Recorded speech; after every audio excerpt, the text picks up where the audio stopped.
Hey, this is Jaden Fox here from the Chiang Mai Flower Festival, and I've got a question for you. What stops or prevents you from being sexual?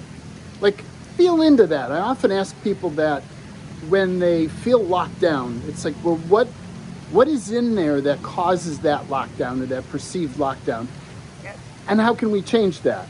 And so one of the first things that people tell me is, oh, I've got all these memories of these bad experiences that I've had in the past, like all these just horrible traumatic situations. And my first question is, truth, are they your memories or are they someone or something else's memories? There's so much that goes on in this reality where there are memories implanted into our bodies, or they came in, if you're a walk-in, they came in with a previous occupant. That wasn't you experiencing that. That was a previous occupant creating that or interpreting that situation in that way. So was that actually even real? Or is that a memory implant? Or is that a manipulation of or interference in some way? And about 99% of the time, it's mostly interference. And what if those memories are not only not real, but you can clear them? But as long as you own those memories and you attach to them, they're yours to live with. You keep owning that as, yeah, that's my bad experience, and oh, I shouldn't go forward and be sexual with other people because that bad experience might happen again. What if that's been implanted deliberately to prevent you from being sexual? Feel that one. Another one that I get a lot is people feeling, oh, I feel wrong, I feel bad, like sex is dirty, like it's, and all these sex negative viewpoints that, what if they aren't your, so truth, how much did you source those viewpoints? And how much did interference source those viewpoints? Ooh. So it's like, what if this whole reality has been implanted with all of these, especially sex negative viewpoints, deliberately to dampen down sexuality? Why? Why would they go through? You can see it around that there's all this, you shouldn't be sexual. It's only for procreation. Like, you can feel that all over the place. What is that? And why is it here? Well, what if that's here to limit those people who realize that there's a potency available in sexuality and they don't want you to access that?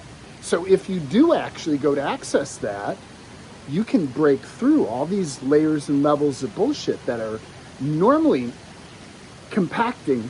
But if you stop and accept those beliefs as being real or true, they're yours to own. So what is truth? What is it like if you leave those behind? What is it like in 10 years if you leave those behind? What is it like in 10 years if you own them and you keep that? And that becomes your truth. Yeah, not so good feeling, is it? So another thing that people tell me is they've got all these thoughts or fears about what could go wrong. Like, oh, the number of things that could go wrong. I could get this disease. All these bad things could really happen to me. And I've had probably close to 500 or 600 sexual partners in my life. I've been unusual. I've explored sexuality very actively. I've had very few issues, and the issues I had were really minor. Like, I find a lot of that stuff to be blown way out of proportion. And again, truth, those fears that you have, how much are you authentically sourcing those fears? And how much is interference sourcing or creating those fears? Okay? So, truth, what is your life like in 20 years if you hold on to those fears? Does that keep you safe? Does that make your life better? What is your life like in 20 years if you let go of those fears? Does that make you safe? Does that make your life better? You feel the open space if you let go of those? Yeah, what if those fears are simply there to attempt to squash your sexuality and prevent you from expressing or connecting to something that could be deeply empowering and deeply pleasurable to you and your body? Ooh. Okay. So another thing that people tell me is what stops them from being sexual is they bump into these weird or dark energies that surface when you even think about sex or attempt to go there. It's like there's this dark thing that lives inside and it sits there quietly, and if you don't disturb it too much, it'll actually kind of just hang out there dormant. But as soon as you start thinking about being sexual or going towards being sexual, they come up and everything gets really scary and weird and dark. Yep, that stuff exists. They're demonics or satanics. And I can show you how to clear those. What if they don't belong in your body? What if you can clear them so there's nothing lurking there seeking to prevent you from expressing yourself? Wow. So what is your life like in 10 years if you hold on to it and leave things as they are? And what is your life like in 10 years if you clear that stuff out and allow yourself to express? Ooh, that's a little different. So another thing that people tell me that stops them from being sexual is it just feels too overwhelming. It's too complicated. They don't have enough energy for it. Like they can barely get the basic things that they need done in their day, much less doing extra things like finding a partner and all that stuff. And it just seems overwhelming to them. And the first place I go with people like who have that, because I used to totally be there, is what if there's something in your body, what if there's something your body requires? In this case, amino acids that allow your brain to function more optimally, connect your energy circuits up. What I found is that people who have chronic low energy, depression, anxiety, often simply need, their serotonin is low, their dopamine is low, their GABA is low, and you can just take these amino acids from the health food store, very specific ones in a specific way, and all of a sudden your energy levels back up and you are open again to exploring with being sexual. Yeah, okay, so that one is resolvable. We can do something like that. So what else stops you from being sexual? And I'll get people say, well, my current partner, okay? And everybody's got a little different story about what their current partner is, but it's like you've got a current partner who you no longer enjoy having sex with, who doesn't like sex, who it just feels icky to interact with them for some reason. And the first question I have in that is there some way that can be worked through? Is there some way you can use your gifts and capacities to support them to grow more? And I have all these different ways. I've done that before. People you have the capacity to support your partner to grow if they're worth it. And to be just totally frank with you, there are some partners where you're better off leaving or setting them aside. Maybe they're the partner that you live with because it's comfortable or supports you in some way, but you have another partner who's a sexual partner. Why limit yourself?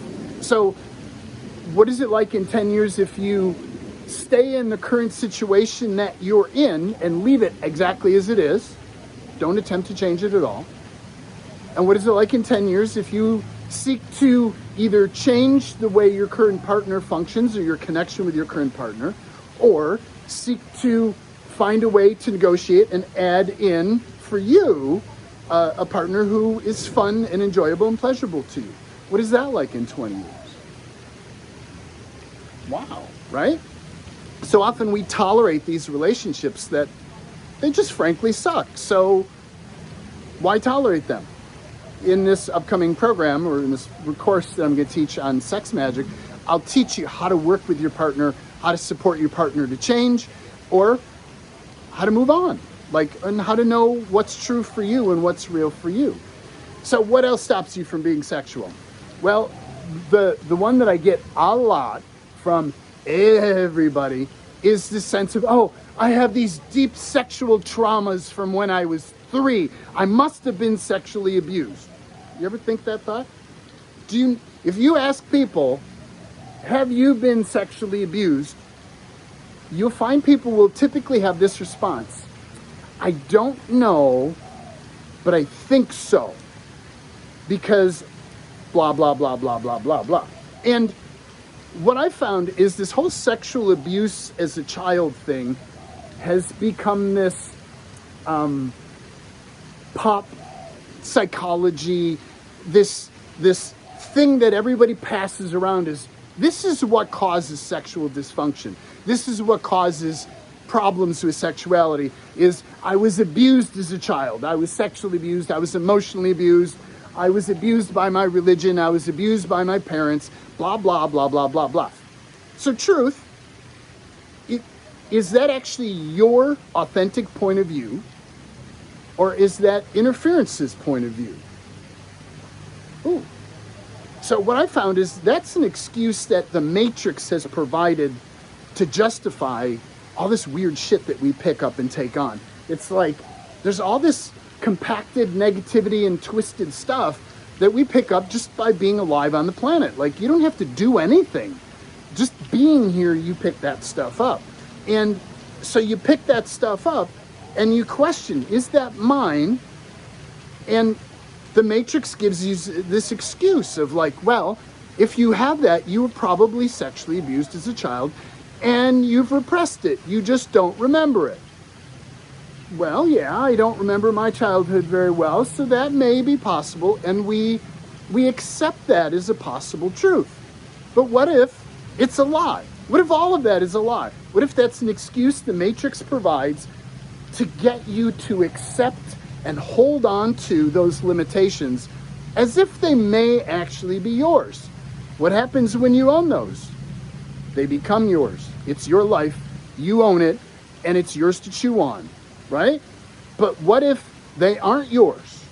So what is your life like in 20 years if you let go of all those stories about sexual trauma, sexual abuse, real or imagined? What if you let all of that go, right? What if that stuff that happened in the past, even if it did happen for real, what if that was something that another occupant, a previous occupant, created, and that wasn't even yours? You weren't even there for that. Your body was, but you, the being who's listening to me now, wasn't even there for that. It had nothing to do with it. So if you own that stuff, it's your baggage to hold. They're the bricks that form the walls that prevent you from accessing your sexuality. Are you going to own that, or are you going to let that go? So what is it like in 10 years if you hold on to those points of view about abuse or trauma? And what is it like in 10 years if you release and let go of those viewpoints of abuse and trauma?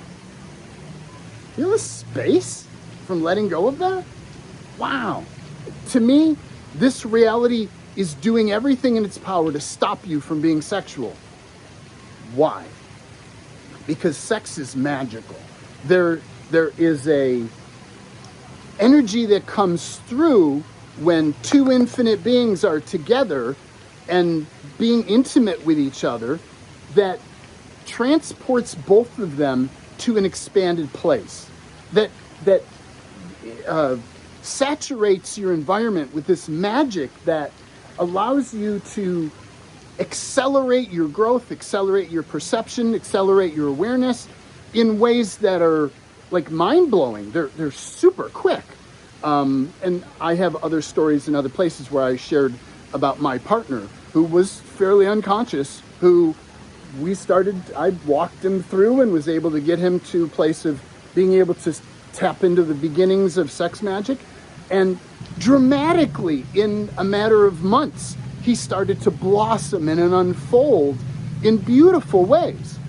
And that was simply from exploring with the sex magic and not having any barriers to allowing this natural, it's not dark, we're not inviting in other entities, we're communing with the planet, we're communing with the authentic universe, the all that is, and we're just being present with that. And in that space of dynamic energy, there's this co-creation that occurs that wants to move you forward, that wants to support you in being more expanded and being more connected to your truth as an infinite being and as an aware being. Like, it just does that naturally. What if that's why the Matrix, the interference in this reality, does everything in its power to prevent you from accessing that space. It's dangerous to them, not to you. So the last one that's on my list here is what stops you from being sexual. And I often get this concept of the idea of having sex terrifies me. And many people use that word terrify. Like they're just scared to death of like all the horrible things. Oh, no, I just can't even go. They're just overwhelmed with horrible stuff. Like it terrifies them to even consider it. And if you have that, my question to you is truth. How much does it terrify the authentic you? And how much does it terrify interference? Strange question, right? What if we all have interference participating in our reality? The more you learn to clear it, the less there is. If you have interference participating in your reality and the idea of sexuality comes up, it's their end. They're toasted, they're fried, they're gone. Like their whole objective is just shattered in your reality. Why? Because they can't exist in that sex magic energy. It is so intense, it just fries their ass. They can't co-create in that space. They can't be with you in that space. So it terrifies them. What if being terrified or fearful is often really close to being excited? So, truth, how much does the idea of having sex excite you authentically? And how much does it excite interference authentically? Right? Like interference is like, no, go away. Right? So I just wanted to shift your thinking or open up your mind to what if all the stories and the justifications we have for not being sexual actually don't belong to you? What if all of that stuff is actually interference in your reality? And to the degree that you own it as yours, it's yours to choke on. And are you done choking on it? Are you ready to let go of all of this sexual interference and allow your body and your being to reconnect to pleasure and to expansive, magical growth? Like reconnecting in sexuality, especially in sex magic, is probably one of the most tangible experiences of natural physical magic that I've ever experienced in this body. Like it's just so profound and it's so intense and so magical and so wow, it does all these cool things that it's the stuff that my infinite being craves. When I tap into that space, it reminds me of who I am. It reminds me of the truth of my connection to all that is. It reminds me of the truth of me as a co-creator in this reality. These are things that we as infinite beings deeply, deeply want to connect to. We need to know, we need to understand, we need to feel our connection in this body to this glorious reality. And to me, being sexual with another aware partner is the most direct and most abundant way to access all of that stuff tangibly, physically, in a way that you're like, I get it. Like, and you it's hard to forget because it's so visceral in your body. You feel your connection to all that is. You feel this co-creation that you're dancing in and that you're playing in these magical energies. You know, you just get that is your truth. And when you're in that space, interference can't stand up to that because you're so solid on it. So that's my invitation for this upcoming supernatural sex magic workshop program.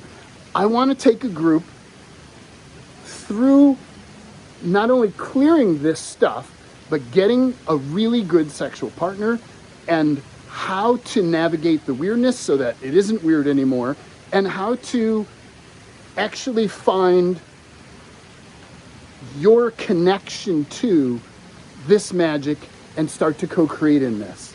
It is actually natural to an infinite being. It's easy for an infinite being. It's hard to keep away from it It's easy to allow yourself, because it's this natural connection that you have with creation. And that's all I want for you, is to be able to allow you to reconnect to your truth as an infinite being, step into your power, and allow you to start playing in your magic. And I know of no faster way than through sex magic. Are you ready to let go of all the crap from the past, all the implanted, all the garbage, and clear a space so you can express the truth of you? Join me. Let's play. Let's kick some butt and have some fun. So thank you for joining me, and we'll catch you in the next video. Bye.